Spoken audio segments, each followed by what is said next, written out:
เมื่อกี้เล่นอะไรครับพอยังเอาอีกเหรอเล่นอะไรอะลูก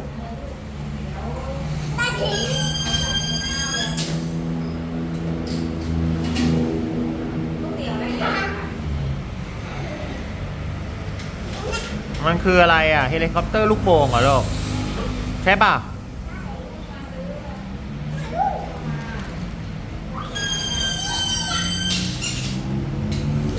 นี่ครับเฮลิคอปเตอร์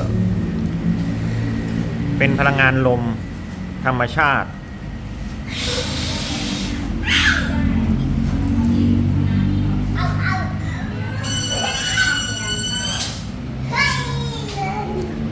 เป็นใบพัด3 ใบนะฮะเป่าลมแล้วก็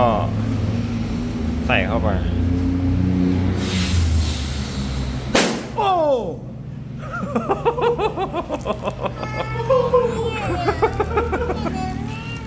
อะไรลูกอะไรลูก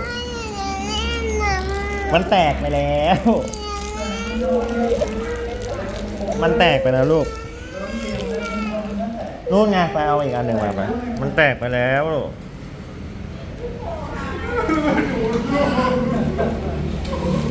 โอ้ยตัวเองร้องไห้ไม่โดนร้องไห้เฉยเลยอ่ะ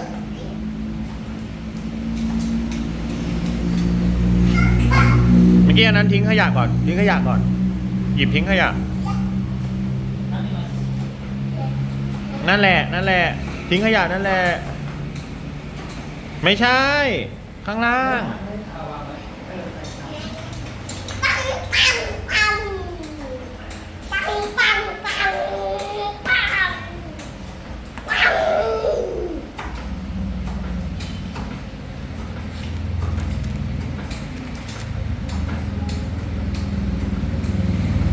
ตอนนี้โอ๊คเป็นไงสบายดีป่ะ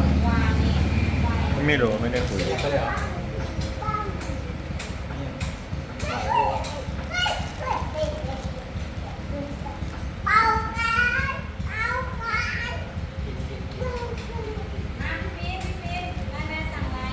ไลน์แมนมาแล้วเมื่อกี้ไปส่งอาหารเร็ว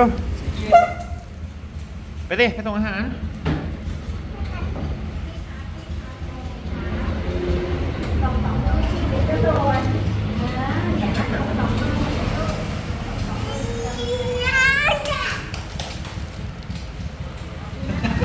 โอ้ยเก่งจังเลยอ่ะส่งถึงได้แล้วอ่ะ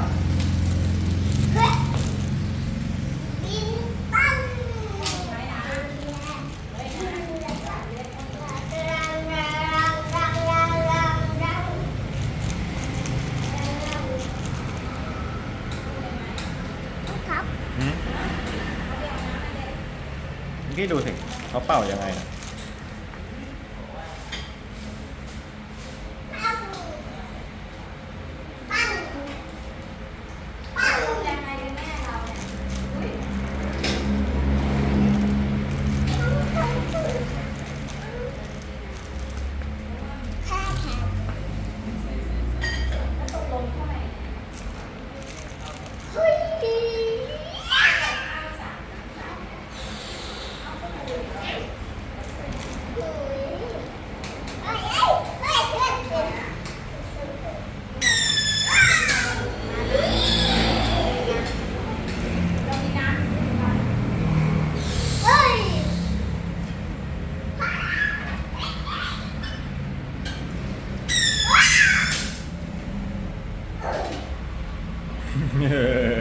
พอยัง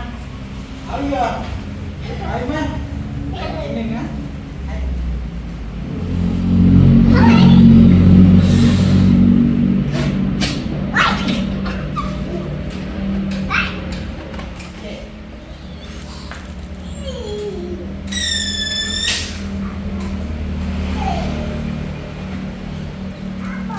ไม่ให้พี่ปินเป่าเพราะเป่าไม่ไหวลูก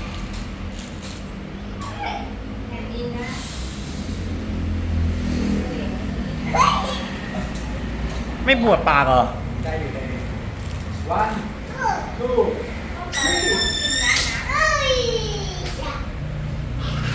มาอีกหนึ่งครับ ครั้งสุดท้ายแล้วนะ รับไปได้นะ เอาใหญ่ๆเลยไหมใหญ่ๆเลยไหม ข้างในมันเยอะรับนะหนึ่งสองรับ